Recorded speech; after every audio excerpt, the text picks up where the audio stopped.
une insulte. Fumier, tu tapes fumier, on te décrit que c'est une insulte. Ah ouais. Il n'a pas été inquiété. Une décision de justice sort boo xam ne de favorable ko. Il traite de tous les noms. La justice. Tout à fait. Sénégalaise, les magistrats. Il n'est pas inquiété. Ah ouais. Il prend son temps, il fait une sortie et traite de tous les noms le président de la République. Ah ouais. Traite ko d'incompétent, de manque d'autorité. Ah ouais. Parce que s'il dit que le Sénégal li fi nekk mooy manque d'autorité, ça signifie que Diomaye n'a pas d'autorité. Tout à fait. Et il n'est pas inquiété encore une fois. Tu vois des militants qui menacent Diomaye ne ko boo moytu doo yeggale sa mandat bi. Tu vois des directeurs, des députés qui disent du n'importe quoi sur Diomaye. Si. Et un monsieur qui te permet de dire que le gars là c'est un bandit et on l'emprisonne comme ça. Ah ouais. boole ci waale ci ne xawma lan d'une personne ayant les mêmes prérogatives que le président. Mais ça n'existe pas. Ah non, non. Il faut que le procureur arrête de mettre ça dans les dossiers. Existé wul. À chaque fois que nga yóbbu nit ñu génne ko ndax loolu existé wul. Mais il est temps quand même ñu arrêter avec loolu. Tout à fait. Parce que loolu teguñu ko ci ndodd Ousmane Sonko. amu ci. tey ni ñu ko mënee jox moom en tant que premier ministre noonu lañ ko mënee fekk ab journaliste jox ko moom lañ ko mën a fekk ab booy ba nekk biir palais bi sax ñu jox ko. lu tax mu bëgg a forcer lu kiiwul.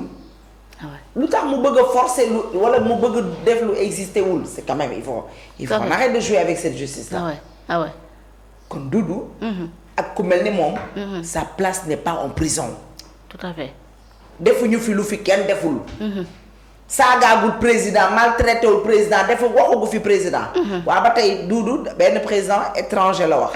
ñaata étranger ñooy xëy di saaga suñu président ak suñu premier ministre du matin au soir. lu musul am dans l'histoire politique du Sénégal. Tout à fait. Macky Sall n'a jamais été insulté par des étrangers. Par des gens de cette sous-région-là. Si. Maintenant, leur pays ne réagit pas. Et nous, on va réagir pour un autre pays. Quand même. Ah ouais. Il faut que ñu delloo si suñu xel yi. doy na waar de. mais bu ñu ku ñu bëgg a defanteel bëgg laa defanteel ku ñu bëgg a def Ousmane Sonko lu mu waxoon Erdogan am na. pourtant wax na fi Erdogan moo ñuy jox kii de. ça veut dire que Erdogan a les mains tachées de sang. Tout à fait. parce que moom moo doon jox Macky Sall lu muy def ci kaw sénégalais yi. loolu la wax. Ah ouais. te pourtant loolu amul woon. mais tamit est-ce que jotul débat Sénégal bi jëm ko assainir ni kàddu yi ku ci mel ne ay Doudou Day Moustapha Diakhaté ak ñu mel ni ñoom nga xam ne ay doyen lan au moins bu ñuy wax ñi woddu kàddu yi moo gën toujours bu ñu waxee dara bëgg leen traîner en justice ñuy fësal ay feebaram la ñu fësal ko ci mën na ñàkk n'est-ce pas mën nga wax li nga bëgg a wax te doo dépasser en plus doo offenser kenn. Moustapha Diakhaté ak ku mel ne moom. Bachir Fofana ils n'ont offensé personne. Ok. Moustapha Diakhaté n'offense personne, ne l'a jamais fait. Il dit ce qu'il pense dëgg nag moo neexut. ñoom bu ñu mënoon a xeex ak VAR sax xeex ak VAR dañ koo gisut. Tout à fait. suñu mënoon dem xeex ak moom. ñi arrogant ak di wax ay gros mots ci plateau yi. ak di bind ay textes yu sanglants gis nañ leen. ñi saagawaate di xastewaate gis nañ leen. mais c'est pas ñi ma tuddal ku mel ne Bachir foofu na lan lañ ko jàppee. fausse nouvelle diffamation ainsi de suite. xam nga tey man soo may wax ne ma Bachir Fofana li mu wax ci assemblée du dëgg. franchement bëggoon naa ñu indil ma dëgg bi quand même. waaw et c'était ça la norme c'était ça la logique. Tout à fait. Bachir Fofana ñu parle de voiture 50 millions. il ñu parle de voilà que chaque voiture va ñu coûter 100 millions. tout un temps là que kii lañ ko jox parce que loolu ñoom weddi wuñ ko. mais je pense que problème bi ñu amoon ak Bachir Fofana mooy le fait qu'ils disent que Mohamed Dieng xaw ma Diop xaw ma kan moom la ñu jox. marché bi loolu moo du dëgg. mais depuis lors indi luñ ma lu ko mën a démentir. et je pense que soo jàppee nit pour dara. da nga koy indil li nga xam ne moom moo koy mooy démenti bi au fait. Tout à fait. mais beaucoup on emprisonne beaucoup de gens pour li ñuy wax du dëgg. alors que toi qui dis que li nga wax du dëgg. parce que pour moi c'était pas la peine d'emprisonner. Un tout petit démenti aurait suffi. quelques lignes pour dire que lii amul et tout et que la Bachir sort pour présenter ses excuses. Bien sûr. Et avant loolu nga won ñu ne effectivement preuve yaa ngi nii que loolu existé wul. Ça va se passer comme ça. En fait, on a un pouvoir, un État, on a devant nous un État boo xam ne il réclamait la transparence au temps de son excellence le président Macky Sall. Tout à fait. Alors qu'ils ne sont pas transparents. ok Je pense que dinañ ci ñëw parce qu'on a vu avec la sortie des finances. Ana bu rapport d'utilité présidence budgétaire ana bu présidence. kenn gisu ko. ana bu assemblée nationale. kenn gisu ko. ana bu primature. kenn gisu ko. Et eux ils viennent nous parler de transparence. au nom de la transparence war nañ ko mën a génne. jubal jubanti. tout à fait. ok est-ce que ñoom jub nañ. non lii moom bu amul jub amu fi quand même. Pourquoi ne pas sortir les dépenses de la primature. De la présidence. Et de l'Assemblée nationale. tout à fait. Qu'est-ce que ça cache. lan la ñuy nëbb lan la ñuy laax. le pourquoi. Les Sénégalais se posent la question. Ce que dit mon ami et frère Malal Diallo que même les jaaykatu caaf maintenant dañuy jël këyitu Cour des comptes di ko lire.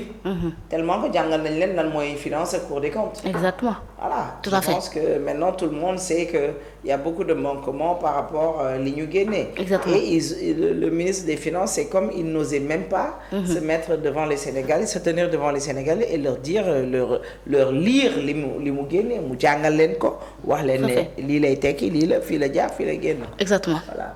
D'accord. Ils sont forcés de faire sortir cette chose-là. Loolu lañ def rek mais je pense qu'ils étaient même pas encore prêts pour génne ko. d'accord merci beaucoup c'est important alors leneen lu ñu waxtaanee bokk na ci mbirum Cour suprême même daal di rejeter recours bi Barthélémy Dias defoon mais aussi entre temps ñu daal di nommé ki nga xamante ni si moo di Abass Fall le nouveau boss de Dakar alors Ndeye Sow l'élection de Abass Fall ban jàngat def ba lañ ñëw justement ci le fond des choses nga xam ne mbir ni mu demee nombre de maires yu ñu am ak itam ñoom exactement ñan moo leen dal mais sur la forme l'élection de Abass Fall est-ce que jàpp nañu justement lu waroon yoon la wala par élégance républicaine mu ñëwoon a xaar ba le 18 incha allah tombanteeg la décision bu Cour suprême daal di wàcc. Justement. xam nga bon il faut ñu wax sénégalais yi ñaata candidat moo amoon déjà. Je pense que il y avait Mohamed Samba Sey. c'est moom moo amoon le bleu. benn voix la am.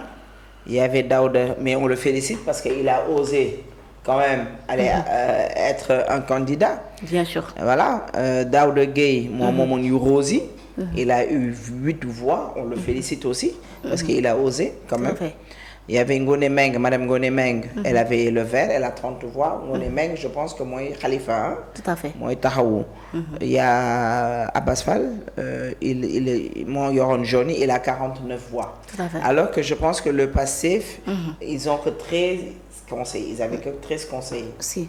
Bon, quand on y a Yoku, 35 defe naa ñoo ci yokk quels sont parce que moi je me suis posé la question pour demander quels sont ces 35 conseillers yi nga xam ne ils ont donné leur voix à Abass tout à fait tax mu mën a am li mu am voilà bon c'est une question que je vous pose tout à fait bi may njëkk a wax quand je parle de peut-être de la forme wala de l'avant-première mooy que bon li ma xalaat man du ma juriste yànguma ko mais bëggoon naa laaj ñi nga xam ne ñoo ko jàng et je pense que dinaa ko laaj El Amad Thiam maître Thiam que je salue au passage comment ça se fait que mu am dossier bu pendant devant la justice et qui parle de cette mairie-là tout à fait de son maire et de cette mairie et que on puisse aller vers des élections ou faire des élections ou élire un maire sans attendre les résultats. Tout à fait. Même si la justice dit que war na mën a nekk. le préfet administration le préfet c'est à part. La justice à part. Mais la galanterie. De toute façon. La grandeur wala la hauteur. Aurait permis autre chose. Tout à fait. Wala aurait proposé autre chose. li mu doon proposé mooy ñu xaar jarul daw bay daanu.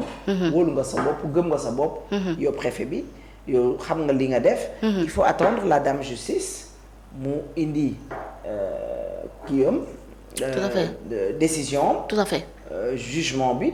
Jugement rendu. Après y a pas de quoi fouetter un chat lan la ñuy c'est le 18 non la ñu wax le quoi le 28. le 18. le 18 bi di ñëw tout à fait. dañ koy jaxul woon pourquoi yàkkamti. jarul parce yàkkamti que fi ñu toll nii Abass Fall benn tànk la taxawee est-ce que sax benn tànk la parce que si jamais. la décision du 18. est en faveur avec Barthélémy Diaz. Il aurait goûté à la mairie wala le titre de maire. Ah ouais. Pour un laps de temps de quelques jours. Tout à fait. Et je pense que il va pas avoir l'intelligence de rester toujours ministre. Ah ouais. Ngarale quoi pour. buñ ko dindiwaatee ci maire bi mu delluwaat dans son poste de ministre. non moom parce que là c'est à risque. il a dit que du cumuler ah non cumul de mandat loolu soxla mu ñu koy wax loolu force la. peut-être bu nekkoon député on peut se dire peut-être mais lii cumul bi moom force la day dañ léegi nag pour man moo tax ma ne est-ce qu'il va pas avoir l'intelligence wala di muuslu ne bon il peut pas encore faire affaire boobu laisser le poste de ministre. D'accord. Tu comprends? Si, tout à fait. Voilà laisser le poste du ministre.